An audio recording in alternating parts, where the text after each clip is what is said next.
Hey everyone, I'm Peggy Hogan, Director of Pop Symposium. Welcome to this fabulous panel on virtual spaces for marginalized performers. There are three fabulous panelists here, and it will be moderated by Brent Lynn. I will allow Brent and the panelists to introduce themselves, but I just wanted to start by reading our land acknowledgement before we begin.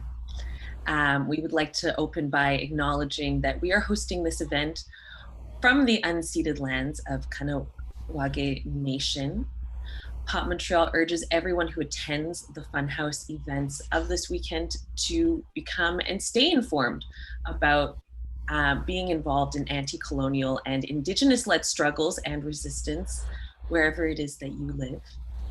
We would also like to acknowledge the solidarity that exists between Indigenous resistance and Black liberation struggles, and that working toward decolonization includes supporting Black lives and Black liberation. So with that, I will hand it over to our fabulous moderator, Brent Lynn. Hi, everyone. I'm Brent. And right now, what I'm mostly doing is I'm a scholar of media and urbanism and fashion, specifically focused on China. I'm working at McGill University. And before everything, kind of the world turned the other way, I also moonlighted as a promoter for an event series called Trans-Pacific Express, which explores the interconnections between Asian musical cultures and American, specifically Black Atlantic musical cultures here in North America. So thank you very much, Peggy, for having me. I'm so excited to moderate and hear what Brad, Mist, and Santiago have to say. Okay, I'll start. I'm Santiago. I'm a Colombian performance artist based here in Montreal. And I'm also part of the board of directors of Céline Bureau, an art residency also based in Montreal. Perfect. I'll go. Hi, I'm Brad Allen. I'm one of the co-founders of Club Quarantine, which is an online virtual queer space. And yeah, we've been going strong since the beginning of quarantine. And yeah, we're just navigating it as we go, queer as can be. I guess it's my turn. Hi, I'm Miss Milano. I'm a rapper, DJ, and producer. I'm also one of the moderators on Club Q, and recently I have taken a turn into activism regarding all the protests going on around Black Lives Matter. You can find me posting on Club Quarantine and on Instagram as well. Thank you. Thank you. So, I understand that, Brad, you were also involved in promoting in-person, like a in-person kind of like a night before doing Club Quarantine, and then of course Santiago, you were also doing live performances, not online. So people always say that it's like, oh, it's going to be very different, but I'm very interested to hear what are the surprising similarities and of course differences between creating queer spaces and interventions online versus in person. I mean, speaking from like just through me and like the stuff I was producing before, and probably the reason why Club Q came so naturally to me as a creator and like producer is that I already started producing shows. The shows I was doing before Fruitcake, which was like hole in the wall bars.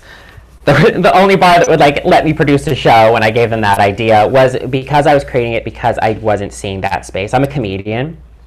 You wouldn't know. I haven't told one joke so far, but I was just not as like a queer comedian, the space wasn't there for me, and wasn't there for me, wasn't experimental, wasn't what I wanted to see. It wasn't diverse. It was, even the queer comedy scene was very kind of just like rooted in like just specifically gay point of views, and I just wasn't seeing what I wanted to see. And so when I started producing my own shows, I wasn't finding people through like, oh, who I know, like IRL. It was me finding people still in the city, but I was finding them through like Instagram, and I was finding the same way that I find artists now to put on like our nights.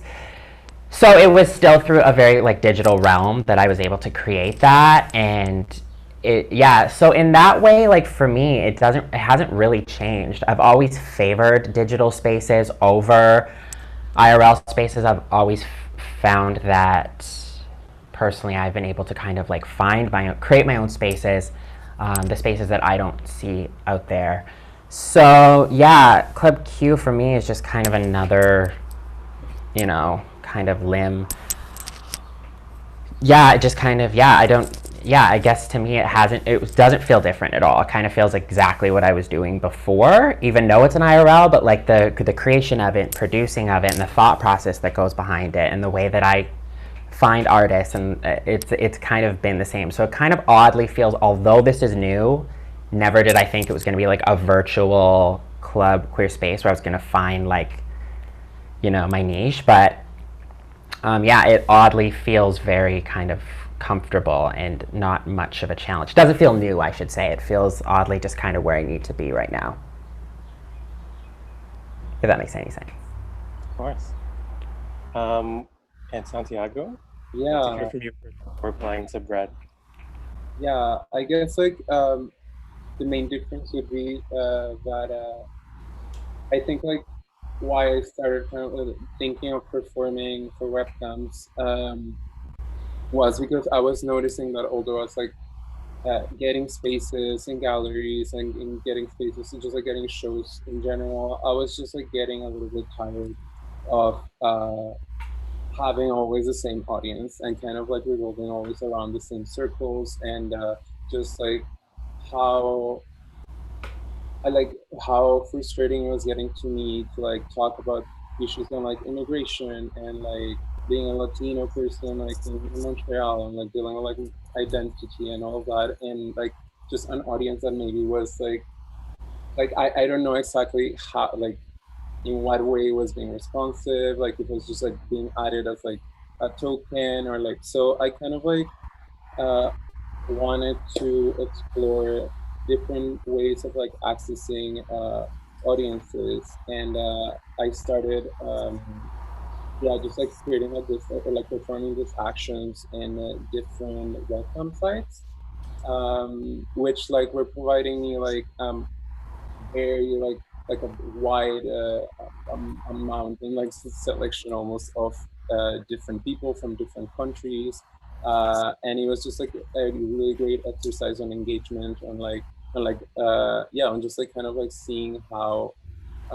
you represent like such, you're just like such a political body, like you're just like symbolize so much just by being you, and just kind of like exploring a different scene. Yeah. Right. So instead of finding some space that wasn't there before, but you're more spreading out to a space that was there, but maybe you couldn't reach, or there was like it was harder for you to reach. How about Mist? Sorry. I want to also bring the question to you because Peggy says you also performed live before as DJ, rapper, and then now you're also doing things online. Yeah. What's the question again?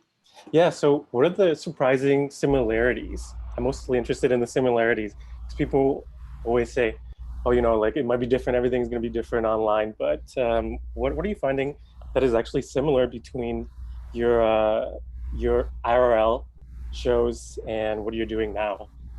I find there's still a lot of technical difficulties, which hasn't changed at all. It's actually gotten a little bit more difficult since moving things online. But I think I think it still feels the same in the way of being in the presence of other people. It still feels like you're in the room with a bunch of people. It's different, but it's the same. I'm interested. So it feels like it's in the room. We're gonna get to this later. I'm really interested in how the room feels for you when you're on Zoom versus how the room feels when you're walking with your body in a like architectural Mhm. space. But first, I want to round back to Brad. So, would you say that uh, that there's a kind of openness in online spaces and the kind of like lightness, but in turn there's a kind of like inertia and momentum. um, so for example, I live right beside the gay village, and maybe Santiago does too, here in Montreal. And then I see that it is a very very particular kind of gay space, like A you're white gay space. yes, A white and gay not space. just a white gay space, it's a very kind of particular age group too also. And so do you think going online is a way for you to step outside of this kind of inertia and momentum that has always been around, like physical venues, physical neighborhoods? Yeah, absolutely, 100%. I mean, although this was birthed out of the quarantine, it kind of goes past the quarantine though. Like the stories we've heard have been from people who've been like, "Oh, I wasn't even going to clubs before this." Whether it's like a physical thing or it's anxiety or it's just like you said, it's like ageism. They feel like they've just been aged out of the thing. It's like they've been able to connect through this space. So it's like, yeah, absolutely. I mean, even personally for me, who's someone who's like the village is essentially built for, who's like, a white gay myself. It's like it doesn't reflect. It doesn't reflect like I'm living outside of the village, right? And I think that's where it loses it. Like the village should be something that reflects queer people's truths, but even like in Toronto, it's like it doesn't. It's like a one specific thing, and it's very easy to feel even othered in that space, right? And that's just outside of the village too. It's in many queer spaces. So I feel like, yeah, what Club Q could do, what any virtual space do, and I mean, it's still an act of doing, right? There's still a lot of work that goes into making even a virtual space inclusive. Yeah, I feel like absolutely. It's just through what people have told us, and just through looking at it, right? I mean, you look at the grid, you look at the Zoom grid, and it's like, yeah, it anyone can come in, even outside of the queer community. We have a lot of people who attend it. So absolutely, I think just like any internet space, it's like, yeah, the internet can be like a really, really scary place and used for evil, but at the same time, it's like it really does connect us at the end of the day. So yeah. So Santiago, thank you, Brad. Like No worries. instead of curating a space for other people to come in, I see your work as this kind of drawing connections that aren't already there. And so how do you see this playing out for you in virtual or online spaces as this different kind of, instead of holding, you're kind of like pushing and pulling and weaving? Yeah. Well, I think like even like going back again to like the village example, when I first started doing these performances, it was just me in my bedroom, just like trying things. And I started noticing how even in like those like 2 minutes of like whatever that I was doing, like there's so many things playing, including like kind of like the same like logic of like the grander, just like yeah, just like the grander profile, and how like because I was doing maybe like performing an action that was a little bit more like like people are just like immediately skipping. So yeah, so I think it's been like in that way, a very kind of like an experience that like has made me like realize a lot of things and kind of like position myself within like a bigger like spectrum, because I feel like sometimes we're just like uh or at least myself, like I consider that sometimes I'm very like stuck into my own bubble, and like it always works for me to see like, oh yeah, there's like this people exist in real life. These people that are like telling me like this is shit. These people are like, and like facing that and being like, oh yeah, okay, this exists. Like it's been really really good, and I think it kind of like amplified when I started like inviting other people into the experience, and I started like listening how yeah, like how their own bodies were like how they were confronting other people, uh and um Can and I yeah. just, is everybody here familiar with Santiago's kind of online work? I can give an introduction. So, would you like me to give an introduction, Sure. Santiago? Sure. Yeah, yeah. So, as far as I've seen, Santiago has been doing online interventions in spaces that are where you are paired up with strangers. So, like chat roulette, chat random, and Omegle, and I understand some of your collaborators have worked also with Instagram Live or Mhm. Facebook, and that's where you're talking about with the like people skipping you, and so what I see in your work is this like confrontation with like the kind of hetero masculine desires that kind of dominate or circulate in the internet, whereas you're kind of disrupting those kind of desires with very sexy go-go cabaret dancing, and I found it fabulous and like really beautiful. And so that's my introduction to Santiago's work. So that's hope that gives everybody context for when we're talking about okay, reaching out to these other people that exist, you know, and them skipping you. And thank you so much for that. And yeah, and when I started like doing a workshop in which I was kind of like inviting people to join me into like perform certain like a list of activities in this like webcam sites, I started like kind of like being more aware of the weight of like our bodies and like our bodies as like political, you know, like entities. And yeah, and that's I don't know if I'm wrong now, but Yeah, so I really see this what the work that Club Q does, Mist and Brad, and what Santiago as like different sides.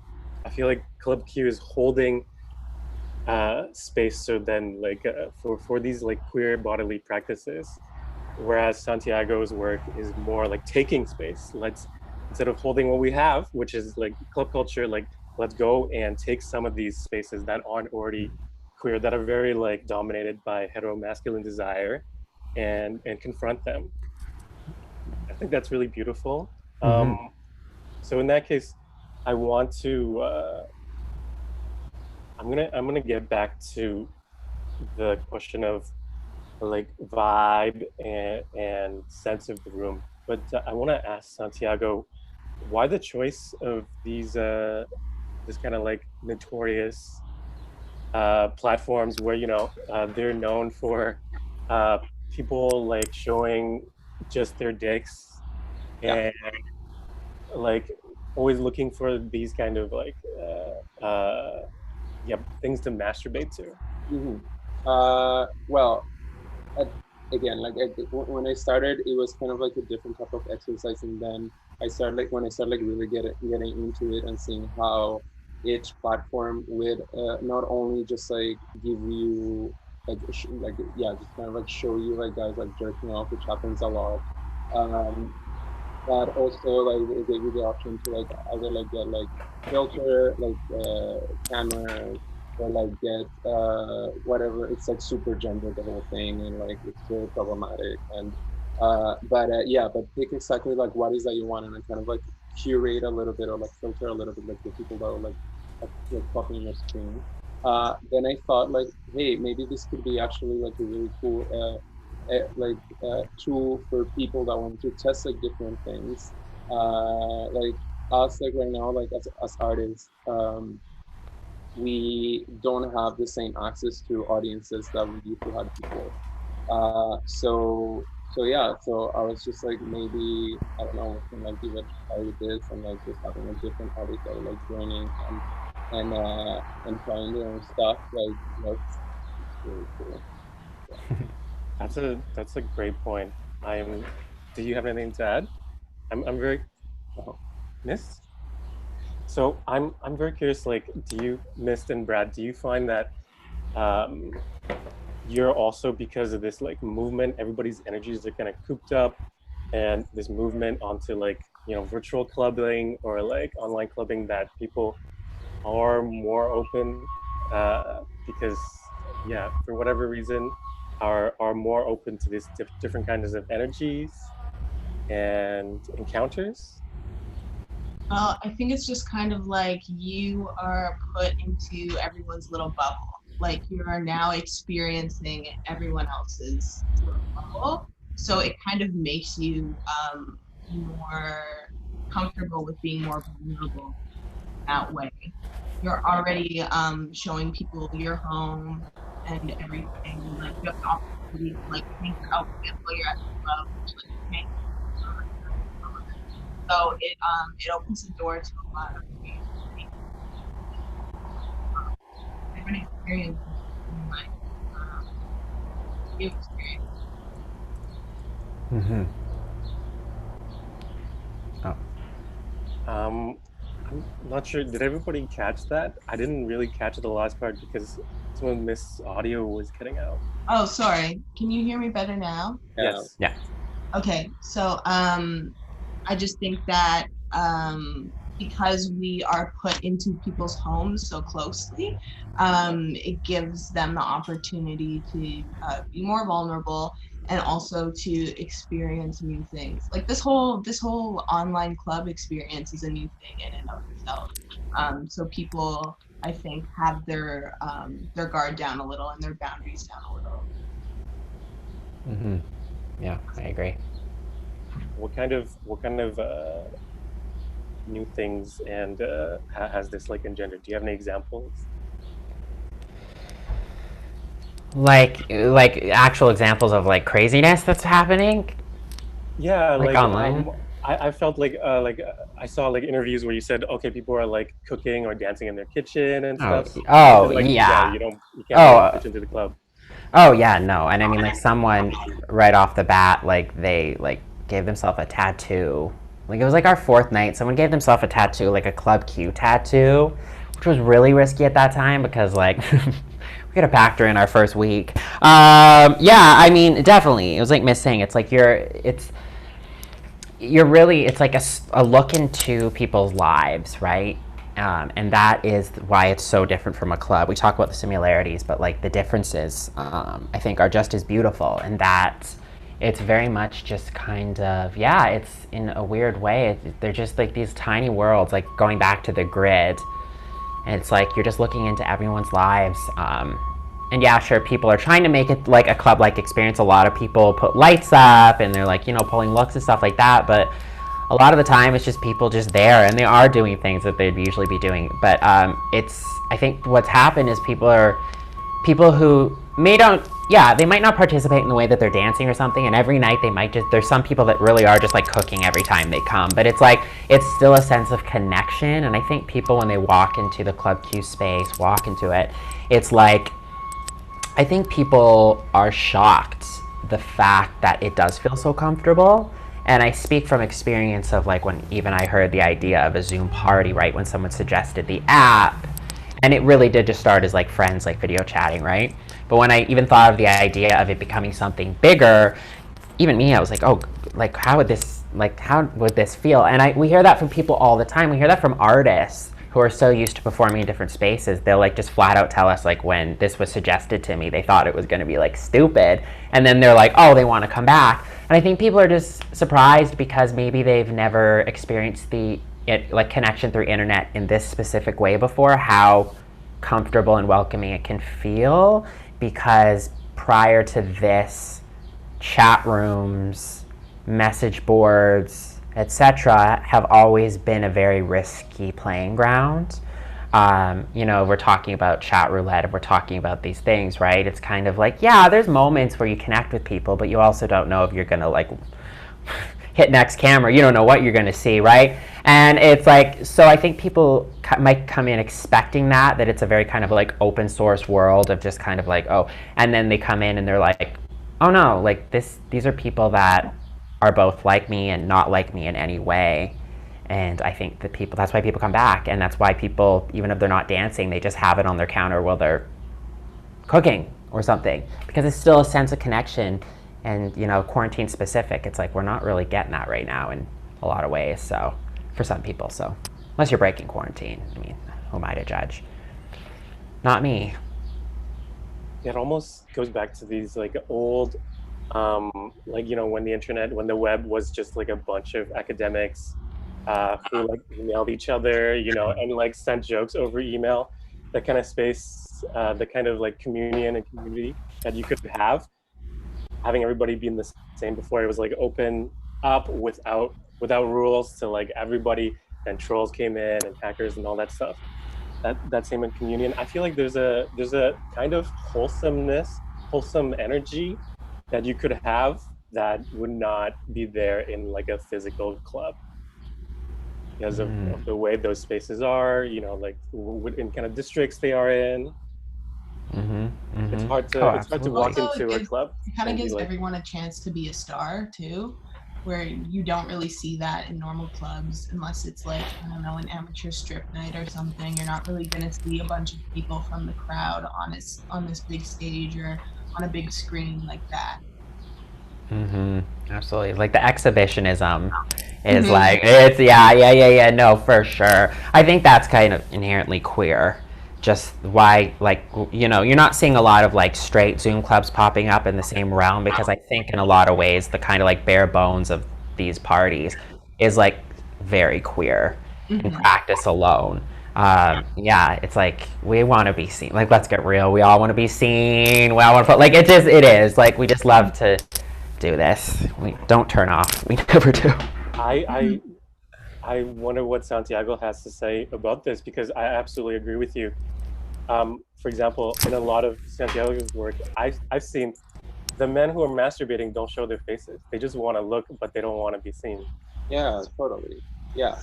I don't know. I guess like the like what I would say is like the main difference is just like I want to explore with audiences, you know, and like I think I was doing that initially because like I mean I'm like coming from like a place, a country where like being gay is like such a like, it's shameful, right? And like maybe like I think like the one of the first like kind of like encounters that I had with any type of content like this was through this webcams. So I think like at some point just kind of like reconnecting to them to that and being like, hey, I don't have to follow like all the shit that it's being shown to me, but I can actually like use this as a tool in which I can try to like engage with people. And I do understand that like not all of them, like those platforms are for people to go and jerk off, you know. It's which is like it's clear, and that's like how they like keep working. But yeah, but it's just kind of like just to have moments in which like you engage with someone, even if that person is like they're like not at all for, I don't know, engaging in any type of art, is something that I find interesting as an experiment, you know.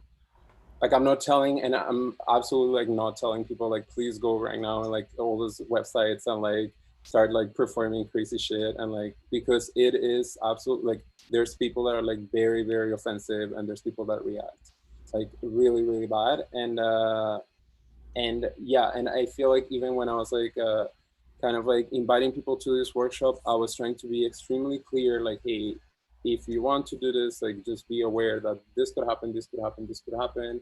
And we would like as like a workshop community will try to like make sure that you know that like it's like nothing that's happening, it's like, you know, it's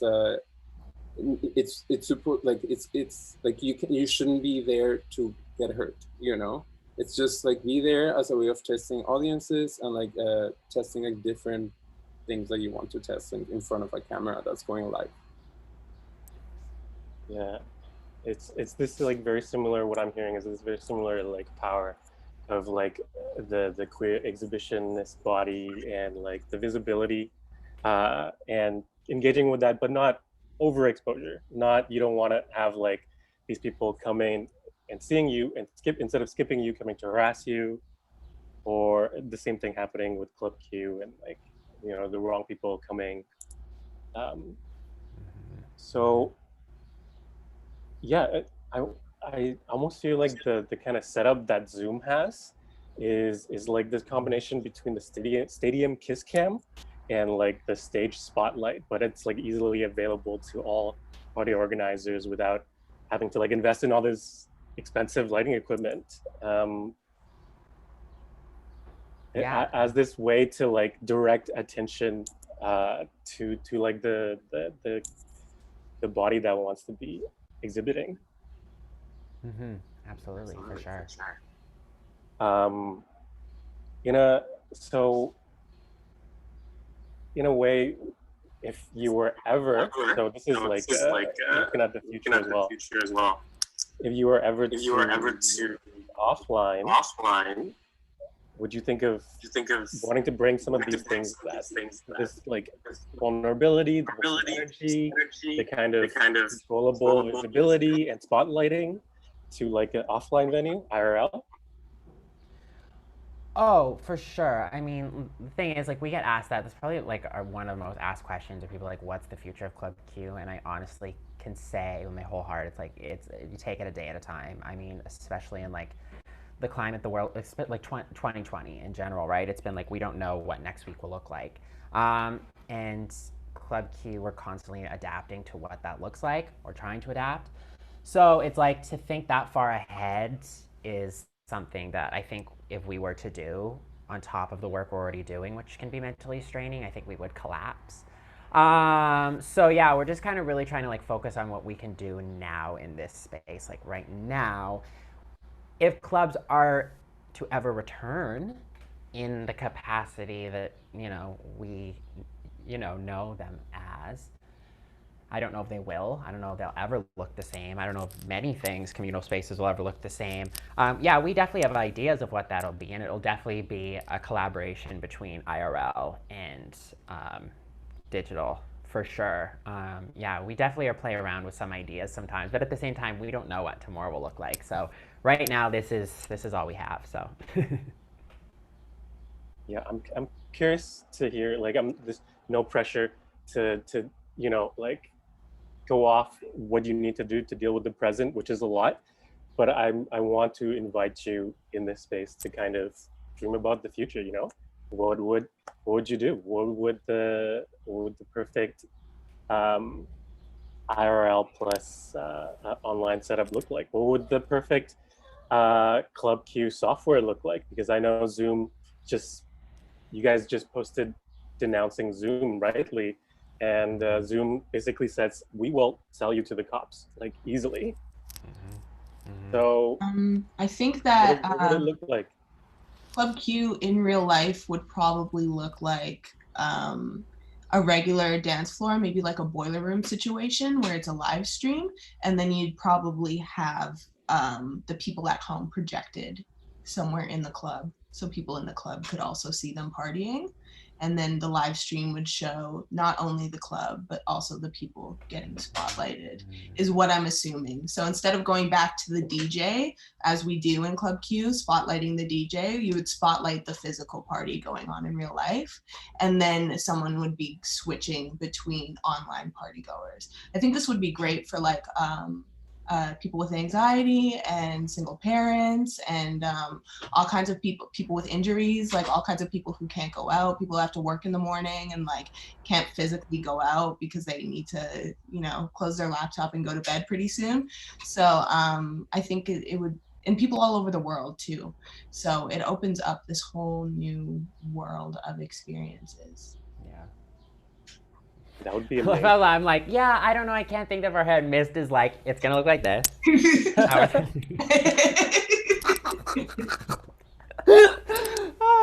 No, definitely. That's exactly it. It's I'm sure we all know Electric Circus because like I assume we're all based around the same in Canada. But like I imagine it would be a lot like that because we have so many similarities already to like that idea of like bringing a camera inside a club and just getting to experience that from your home. That's why that worked so well. And it was weird because it never like popped off in a trend wise, but like it's so legendary in Canada. But like even us, like when we're always referencing it as a reference, so maybe something similar to that. Yeah, I don't know.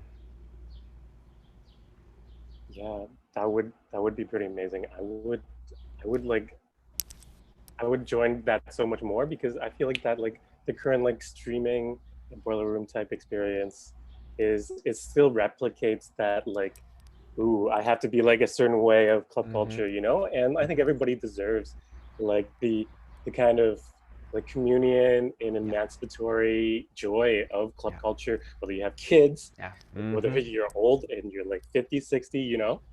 Yeah. And Oh no, yeah, for sure. I mean, again, it's like it's wild to me that like the idea of just dancing in general has kind of been generalized into this youth specific thing, right?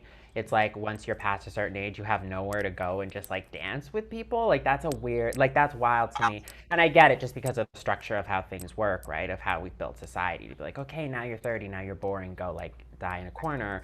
It's like no, but it's wild because I'm just like no, this is like oh my god, dancing is so like and like it's like one of the most kind of like habitual things. So yeah, I don't know. I think that's what's great. I think that's what works great about Club Q too. Even some, like all online virtual spaces are equal, but like you check out some and there's still this kind of idea of like a certain aesthetic or something, or and it's like with Club Q, it's like no, each square is different.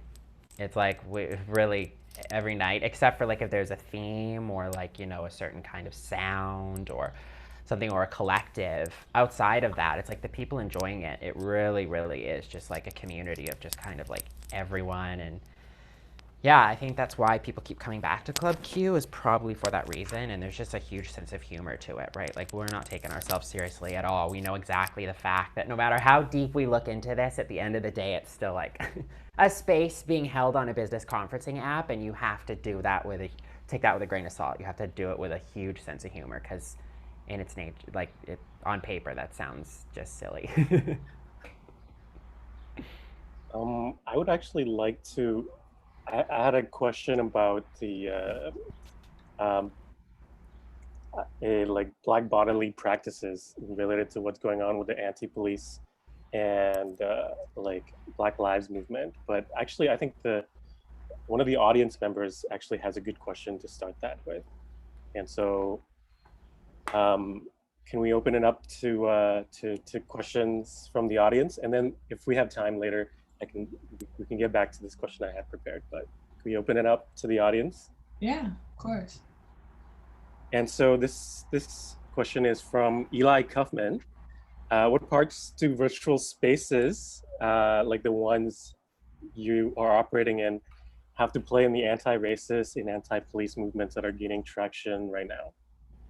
Well, as far as Club Q goes, I'm one of the last shows that Club Q did before it shut down was a fundraiser for Regis Korchinski Paquette's family.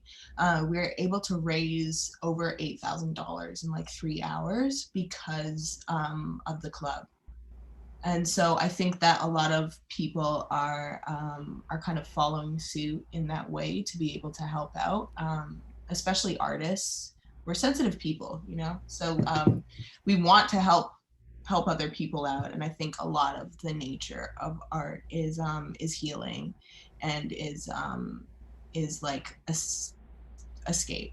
So yeah, I think that is definitely one big role that it has played. Absolutely, for sure. Yeah, Also, I think like, that like sorry, go ahead, Brad. no, go, miss, go.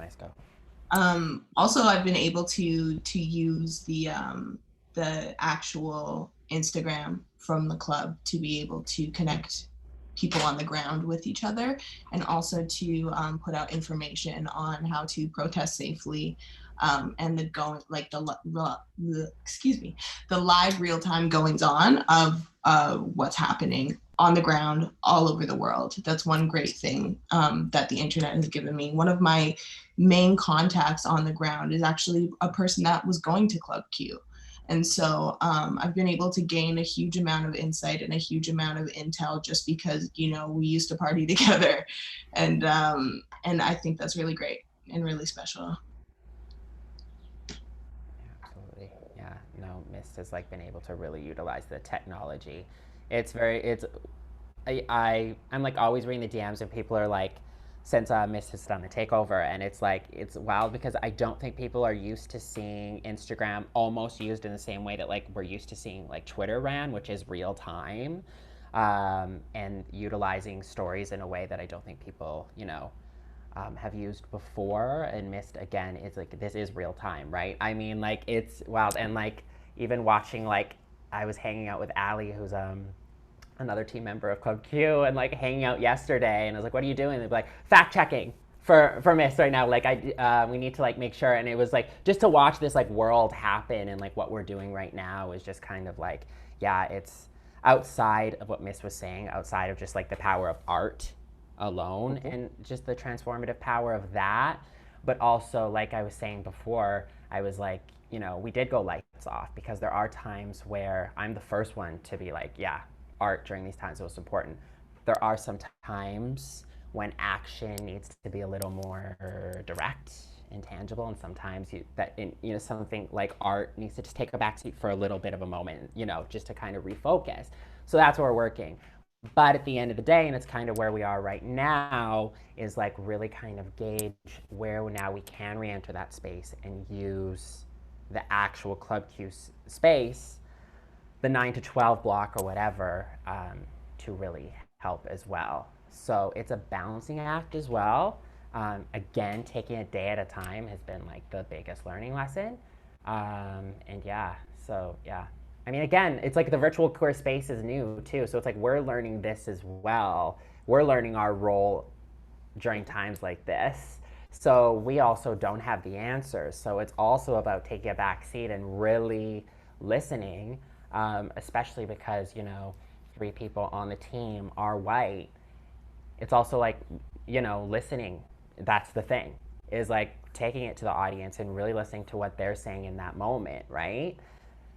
And just take a day at a time. Yeah, and really realizing that this is something that we just, yeah, it's the audiences. I mean, like Club Q has always been the audiences. It is the communities anyways. We always say, like, us co-founders, like, we, you know, sign the papers and we do all that and we start the Zoom code, but at the end of the day, it was built by the community. So times like this, it's like the community really guides us on what is needed, and it's just up to us to be like, okay, this is what's needed right now. Let's do it to the best we can. If that makes any sense. Yeah, of course. Can I just have a, if as an audience member who's been to Club Q, like I would really like to, I think, you know, like it's important to also do things outside of art, but it's also important to do what you're good at. I would really like to, as an audience, like I would really like to hear like Black resistance sounds, like Detroit techno, underground resistance, Drexia, as a kind of force that connects our bodies to history. Like that would be awesome. Just so that was my little bit as an audience member. I think things like Bandcamp Day have done that. You know, there's one just passed yesterday where especially now in these times, Black art has been highlighted and Black electronic music has been highlighted. It's been such a great platform to be able to empower artists, to be able to give artists the majority of the revenue, right? So I think that that it's like it's happening all over the place, you know, and now that this discussion is happening too, people are starting to realize how much of their lives is affected by Black art and how much of their lives revolves around Black art. I don't think there's one single music genre that wasn't started by Black people, down to country. Like, yeah. And that's the thing, right? Because we are predominantly like I guess when you're generalizing it, like a techno space, like dance music is like roaring through this space at all times. It's like also kind of like acknowledging that, right? Like, again, the music that's predominantly featured, you said, comes from Black roots. So it's also kind of navigating that as well, and making sure that that's knowledgeable, because a lot of people don't know that. Like, even for me, it's like been a learning process of learning, like, you know, the roots of techno. I think it's the one genre that's like really been, the history has really gotten like really wiped away. And like, you look at techno spaces now, and I mean, like, it's not the most diverse, not the most diverse space I've ever seen. And yeah, so it's been kind of related to, like, you know, white club kid culture. You know what I mean? Reserved for them. So it's like to bring it back and like realize that as, like, you know, as a known space out there, like, people know who we are. We also have a responsibility to make people know of it. Like, you know, Absolutely. yeah, we have that responsibility. Yeah. Santiago, what about you? How do you Well, feel like your work? I mean, it's kind of, I don't know what to say about these platforms because they're kind of like, they're just like dangerous, and like, you know, and I don't have any control about it. I just like go in, you know, so it's you know, I can't really curate anything that's happening there. um and I've right now I don't know how they look like this is not something that I would like do right now at all, like recommend people to do right now. But yeah, I don't know, I feel like uh maybe the only way to like change or like affect somehow like those platforms would be like by be a little bit more political in the presence that you're like putting there. And yeah, and just like thinking of like ways of politicizing it, and thinking of ways of just like of being like, oh yeah, maybe like we do have uh because it's a free platform, we can alter this platform, and we can maybe like find ways of making a little bit like more relevant to like what's happening right now, you know. But also like I would not go that far, because it's just again like what I do is just like a simple like performance exercise, and it's like on audience, and you know, like I'm not going to start like dreaming about like what's like an ideal like chat roulette like chat trivia would look like. But but yeah. Yeah, absolutely. So many like young right wing people are politicized, but in the wrong direction on these kind of platforms that are linked to like hetero masculine desire. And like 4chan, like John Rathman's work talks about this a lot. Uh, kind of explores like this like 4chan beta culture, you know. Um, but yeah, it would take a lot more than just, I think, performing in these spaces in order to intervene in them uh, for the present moment.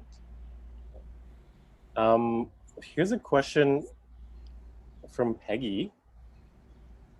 How do you keep safe? How do you keep yourself safe? How do you keep each other safe as a performer? When you're VPNs, VPNs, making sure that you're encrypted as much as possible, making sure that you're talking on encrypted platforms, especially if you're organizing or protesting. It's really, really important that that you protect your privacy, especially in a world where things are so like 1984-ish, and everything's right in your home, watching you all the time, listening to you all the time. You know, if you have an Alexa, it's listening to you all the time. There are thousands of people hired to listen to your conversations. So even children and even people saying things like personal things, like their banking information and names, it's always being watched and it's always being monitored.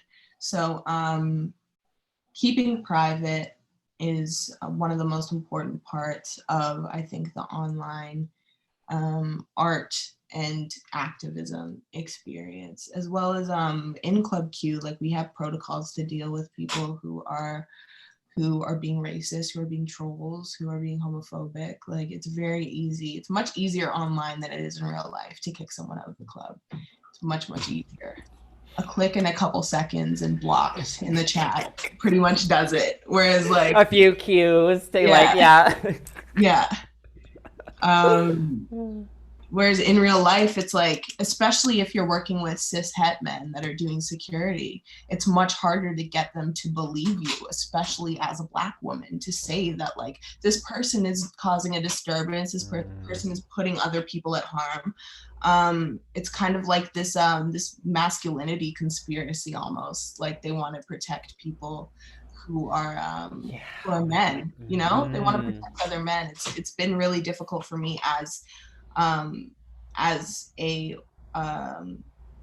person in a couple different collectives running shows and stuff to get security to listen to me. You know, there's been even security being transphobic to people who have come to my parties and stuff, not letting them go in the washroom that they want to go into, even when you have a conversation with them beforehand. So it's like, it's these whole systems that we're battling against. And like, I think that club safety is a lot easier when there's a screen between you and other people. Yeah, for sure. Oh, that's so funny because I remember like what's that event? No, Businesswoman Special. Businesswoman Special was like a year ago. I don't care, I'll drag an event. At the Drake. I don't care, I'll drag a venue. I remember there was, it was a year ago, and I went because the year before I was like, oh, it's a pretty good event, and I remember there was a hetero couple, and supposedly I had bumped into the girlfriend, and the boyfriend pushed me like aggressively. And I was like, hey, not here. So I went to because the event was like, no tolerance for that bullshit. You know, they always give you the same paragraph, they copy and paste. And I was like, no, this guy needs to go. Like, this is I had to remind the bouncer what their job was, but they weren't trained to ever even, be the bouncer of a safe space. They're, trained to bounce a Drake event, which is, a heterosexual. And I remember having to like justify what this was. And then he was like, okay, well, I'm going to grab him and you're going to have to like talk with him. And I was like, no, as someone who's been violated by this like straight guy, I don't want to have to like, it's not my job to like sit in front of this person who I feel afraid of and essentially like shake hands with. And then they were like, why are you being so difficult? And I was like, no, I'm not being difficult. And I was like, I also can handle this myself. If you want to, it probably won't be pretty, but I'm like, I'm also doing this for someone who, might not handle it like I do. You know what I mean? Like, there might be people who are more vulnerable than me who, if that were to happen to, and could happen because they're on the floor right now as we speak, like, it's not going to be you know what I mean? Like, it's going to have a different outcome because I can handle myself, right? You know what I mean? But it's like, all of a sudden I look away and I go back and the whole team of security guards were all there with their arms crossed. And it was just me. And it was like a jury I was having to convince. And they all were trying to convince me that I was being difficult and that I was the one that needed to leave. And I was, sorry? Gaslighting you? Oh, it was gaslighting 100%. And I mean, then they were like, well, I think you should contact, the event. And I was like, okay. And I did. And they gave me like some answers. Like, oh, no, not ideal. And I was like, great. See you next Pride. Cool. Quarantine really wrecked that, didn't she? COVID really came for their ass. Here for Drake. The Drake. Yeah. The Drake's been going through it. R.I.P.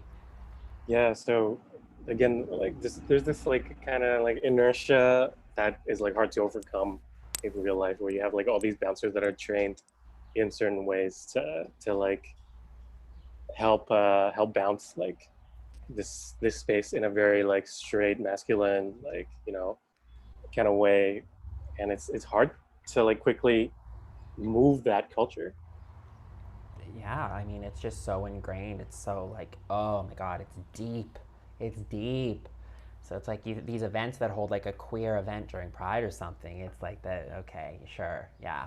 Like they're not gonna go hire a whole new team that's like trained in bouncing and keeping safe spaces clear. You know what I mean? It's like, even if you go to some queer spaces, if you go to Cruise and Tango in the Village, that crew is one of the most abusive bouncer crews I've ever seen. Like, I've seen more queer people get beat up by the bouncers because they're triggered and high on coke. You know what I mean? So it's like even our own spaces aren't really all the time Or the Eagle.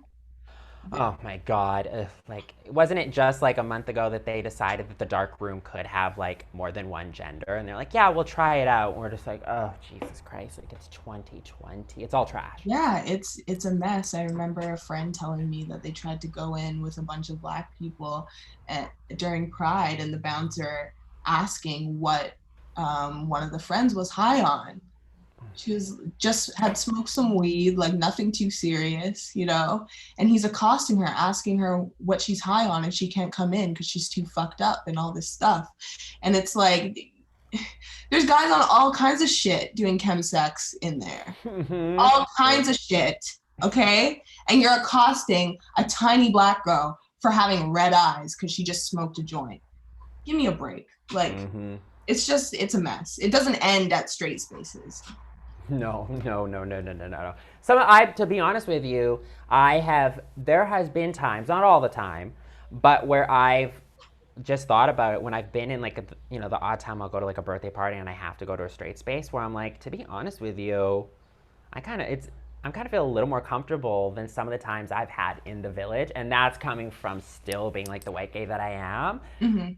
But still, just kind of like contrasting the two, where you're just like, oh my God, some of those fucking places are so goddamn toxic. Like, oh my God. Mm-hmm. So it's like, sometimes it's like, I'm like, I miss the clubs. And sometimes I'm like, do I really though? I mean, I think a lot of it too is like, if you've ever read anything or watched anything on the Stanford prison experiment, when you give people the responsibility, or when you place hands in the power of people, or place power in the hands of people and tell them to control, when their main goal is to control people, it changes something in them, and it changes something in their reactions to people, especially if they have like anti-Black, anti-woman, anti-queer biases going into that. That's of course going to inform everything that they do.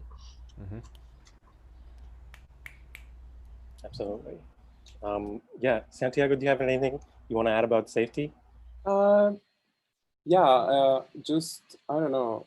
It's we have the privilege of like doing this online, and just what you were saying, like keep people and like block people and like make sure that like you're just safe and take care of yourself. That's like the most important thing. And yeah, there's like all these like different platforms, and like now we're just like stuck at home, and this is like the only way, or like for so many people, like the only way of like communicating. So like let's just try to be safe in like whatever, anything that we're doing, and yeah, and just keep the trolls because they suck. Mod duty. Troll patrol. Troll That's patrol. fun. Troll patrol, that's fun. That'll keep you on your toes. So I think that's it for this panel. We talked about safety, we talked about visibility, exhibition, holding space, intervening in space. Do you have anything to add that you want to say about these online working in online spaces?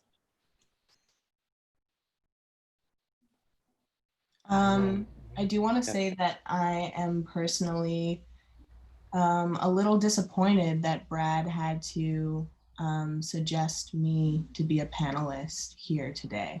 There were no Black people, there were no non-men on the panel today.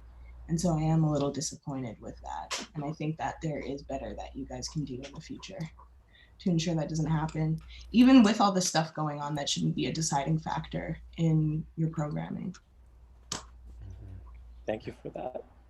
Yeah, I think that like what happens is like it'll be really eye-opening the next few weeks to see kind of like what they've done this week, and then what they do when like all our timelines start to like slowly go back to what it was, because it will. I mean, we're just have that mindset of society where like the biggest movements can seem like trends. It's like we've been trained in that way, so it'll be really interesting to see what lineups and who continues to do the stuff that they're doing in this week, including like Club Q, right? Like we'll take responsibility for that too, right? It's like, what will we do to continue it and uplift? But I think that's, if you want to know how to like manage it, yeah, anyone who wants to create a safe space, it's like put in the work. It goes past just this week, because we wouldn't have any of this if it wasn't for Black people. we wouldn't have queer spaces essentially. So, yeah. Thank you very much. Perfect. Well, thank you so Santiago, much. Mist, Brad. Thank you so much. It's a joy talking to you. Yes. Thank you. Thank you, everyone, for tuning in. I'm going to give this back to Pop Montreal and Brent. Thank you. Perfect. Thanks everyone for being here. Thank you, Mist, especially for your feedback. And we will now be handing this channel over to Film Pop, so do head over there to continue the day.